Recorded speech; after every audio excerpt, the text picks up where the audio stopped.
Les membres du Conseil supérieur des églises de réveil du Congo, en sigle COSERCO, ont initié ce 1er décembre 2024 au Palais des Congrès de Brazzaville une occasion d'intercession pour l'unité de la dite entité et le bien de la nation. Cette structure qui regroupe en son sein plusieurs organisations religieuses ayant pour idéologie commune le message de Jésus-Christ dans un concept d'éveil du christianisme, estime qu'il est nécessaire de prôner l'unité et de la rendre manifeste par l'exemple. Le président de cette plateforme, le pasteur Germain Loubota, nous explique la quintessence de cette initiative à l'issue de cette occasion.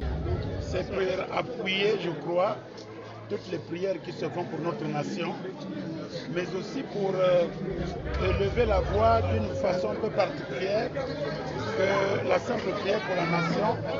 C'est-à-dire que nous avons constaté que dans le corps de Christ, il y a comme quelque part un petit défaut sur l'unité du corps de Christ. Quand vous nous regardez aujourd'hui vivre et fonctionner, vous réalisez que quelque part c'est comme si nous ne parlons pas d'une même voix. Quelque part, c'est comme si nous avons des objectifs et une manière de faire qui commence un peu comme à nous opposer.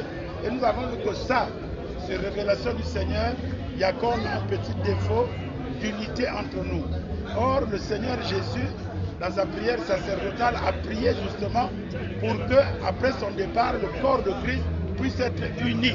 Parce que sans cette unité du corps de Christ, le monde à qui nous prêchons la parole de Dieu, le monde que nous voulons amener à Christ pour que le monde devienne disciple de Jésus, ne peut pas croire véritablement en l'œuvre qui se fait par ses serviteurs s'il n'y a pas cette unité. Donc nous avons voulu élever d'un cran le niveau de consécration de notre service à Dieu pour supplier Dieu de nous accorder cette unité-là, pour que cette unité-là du corps de Christ puisse avoir un impact positif. Ce moment d'intercession qui a été animé par deux principaux modérateurs a eu plusieurs sujets de prière conduits par différents pasteurs présents à ce culte. Un sujet important de prière concernant la manifestation de l'unité au sein de cette organisation a été conduit par le vice-président départemental de Brazzaville qui dévoile la nécessité de cette intercession. Souvenez-vous que l'Église est en train de convertir la vie.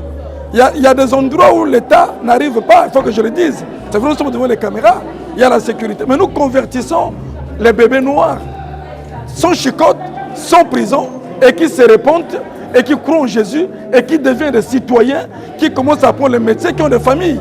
Donc à un certain moment, ce qu'on peut demander aux autorités, c'est dans cette démarche-là d'intégrer l'Église et les pasteurs pour qu'on arrive à ces résultats. Quand on est fort, mais quand on est plus nombreux, on devient plus fort. Je vois que dans l'ensemble, nous ferons encore de plus de grandes choses pour que la nation puisse aller en avant. Le Conseil supérieur des églises de réveil est le seul organe représentant les églises de réveil en République du Congo. Il a aujourd'hui 15 ans d'existence. Il s'apprête à renouveler ses instances dirigeantes dans une nouvelle dynamique, soulignant qu'il est apolitique et à but non lucratif, régi par la loi de 1901 de la République du Congo sur les associations et les ONG.